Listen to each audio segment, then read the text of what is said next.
Hello, welcome back to Good Buddies Outdoors. This is Austin here. Today we're going to be talking about products that I use and the team uses. I get these questions fairly often. The first question today is, what's a good caliber for coyotes? This question is very debatable, but my recommendations is a 204 Ruger or a 5.56 AR. This one here is 204 Ruger, has killed coyotes and fox past 300 yards. It's a great gun. It's my favorite caliber to use. Unfortunately, I couldn't get it in a AR platform, so I transitioned to a 223 5.56. This is a Ruger MPR. It's a great gun. It holds a very good group for an AR-15. Trigger pulls around 3 pounds. I love this gun. Can't wait to get my suppressor. It should be here in August. We've killed with both these guns. They're both great. I know people that use 22-250. I know people that use 17 WSM. Anything under a 25 caliber, I would recommend. That's just my preference. There's people that use 6MMs, the whole 9 yards. But here in Pennsylvania, we have a variety of fox, raccoon, coyotes. So you never know what's going to come in, especially if you're keeping the pelts. Next question: what call I use and why? I like running the Fox Pro sound or Fox Pro calls for many reasons. One reason in particular is because they're made here in the United States of America. They have great customer service. I've never had a problem with any of the calls I've had. I've had from the Fusion to the Shockwave, now to the X24. This call here has a 24-bit audio. Great sounds. You can get almost any sound category you want. You can get Predator Tactics, MFK, Fox Pro, Tony TV, the whole 9 yards. With this call right here, or all Fox Pro calls. The remote is very easy to use. It has day mode, night mode, Fox Pro mode, where you can see here it's in daylight. Got daylight. I can just take it on down, change the theme to night, or Fox Pro where it's a little bit lit up there. See, there's Fox Pro, there's day, there's night. Remote's very easy to use. Anyone can use them.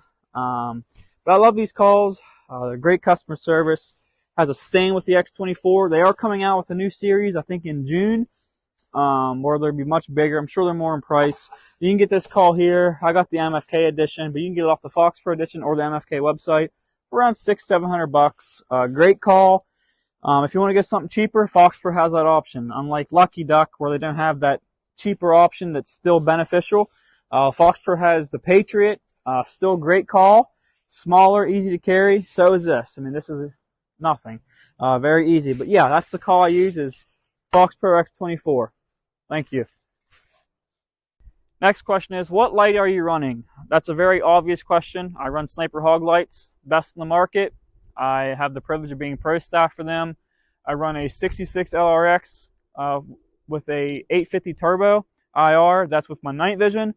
And with red lights, I just run the regular 66 LRX. Great lights. Customer service is awesome. Jason's awesome.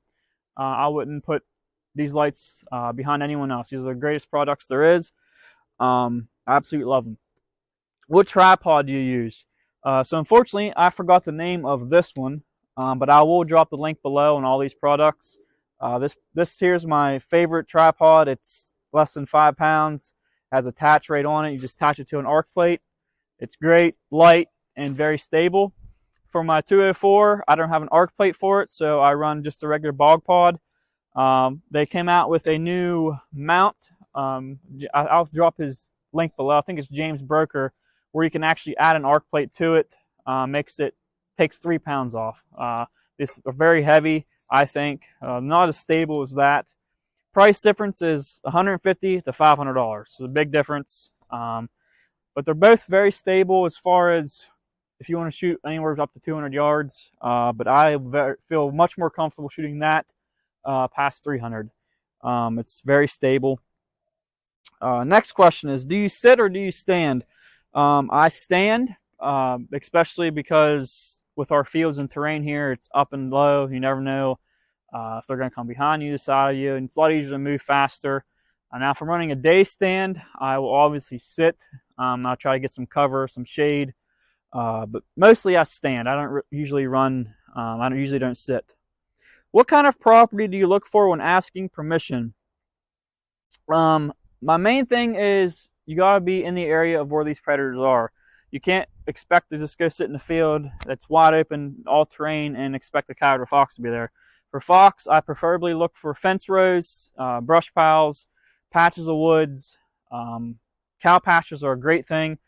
I kill a lot of fox in cow pastures. For coyotes, I try to get at the base of a mountain. If there's a field there, I'll try to get that field because that's usually where the coyotes are hiding at, in the mountains.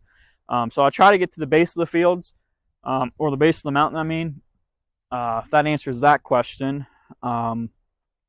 Next question is, what scope do you have? Well, I did have the Sightmark 4K Max. I was offered Pro Staff there. I turned it down. I don't fully believe in their products. I've had a lot of issues with their products. So I transitioned to the AccuFire Noctis TR1. I've only had it for a few weeks now. It seems to be a great scope. The clarity is awesome. Had no issues with it so far. That's on my day and night scope. For my regular scope here, this is a Vortex Crossfire 2 6 by 18 by 44. Has clear glass. Not so expensive. This scope I think runs around $200. The Noctis TR1's around $1,000. Big difference in quality, but they both hold zero. Seems fairly good for the calibers I run. Why night vision, thermal over red lights? The biggest reason I transitioned from red lights to night vision and thermal is because of nosy people. That's the best way to explain it. I had people coming while we're hunting and we're shining red lights, and then bang, there they are hitting us with a spotlight. Very frustrating. I kill a lot of fox and coyotes with red lights. I don't see much of a difference as far as killing animals goes. If that answers that question, I truly believe that doing this, either one was both beneficial. And another reason I would choose night vision over thermal as far as scope goes, because with thermal it's harder to identify the animal that you're hunting. Sometimes deer looks like coyotes, vice versa. I never had something really expensive. Now I did use the IRA Cabin 380, I think it is, and I might have said that wrong, but I can tell the pixel is much better, but still, as far as identifying animals, it's much difficult. Now, we'll say with night vision, it's very, very easy to identify an animal, even more than a red light. I think it's the greatest thing as far as identifying. Now, you might have some shy animals with your running red lights. That's always controversial. But yeah, I think they both are very capable of killing animals. Next question, what do I scan with? I just have a cheap ATN OTS XLT. It's $600 scanner, nothing too expensive. I plan on upgrading soon, but if you were looking for something cheap to scan with, this is a great opportunity or a great product to use. Next question, if day hunting, what do you do different than night hunting? First thing is, I am not hunting property that is human pressured a lot. I'll hunt property that there's hardly any human activity there, because that's when the coyotes can be moving more actively. Now I'll sit down, like I said earlier, I'll sit down instead of stand. I'll try to get in the shade instead of being in the sun, direct sunlight. Main thing with predator hunting is always have to be downwind. You never can have the wind blowing straight where you think these animals are going to come from, because you're going to fail. That's the best way to say that. What's the best time to hunt? I think the best time to hunt would be when the barometric pressure is moving. Preferably when it's dropping, because that's an indication that there's some kind of storm coming, cold front.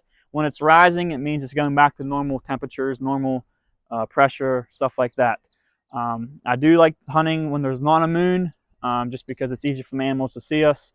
And nighttime is my favorite time to hunt. Next question would be, how many people goes with you? I don't take any more than 3 people with me, just because of people smelling bad, people just noisy, a lot more action, stuff like that. I don't take any more than 3 people. Last question, what to wear? If I'm night hunting, it doesn't really matter what you wear. I prefer dark clothes, camouflage even, just because that's just my preference. My warmer clothes are camouflage. Day hunting, absolutely wear camo. I'm not no pro staff for any camo company, but I do like Huntworth. That's the best products that I find to keep me warm, and it has good camo. My buddies use Sitka. They have the highest dollar stuff. I don't do that. But yeah, all these products will be in the link below. Please share this. I'm going to share with all my friends, all my good buddies. All these products I use are great. I've killed a lot of predators, a lot of coyotes with these problems with these products. And if you have any more questions, ask me. I'd be happy to help you. Thank you for watching. Make sure you like and subscribe. Thank you.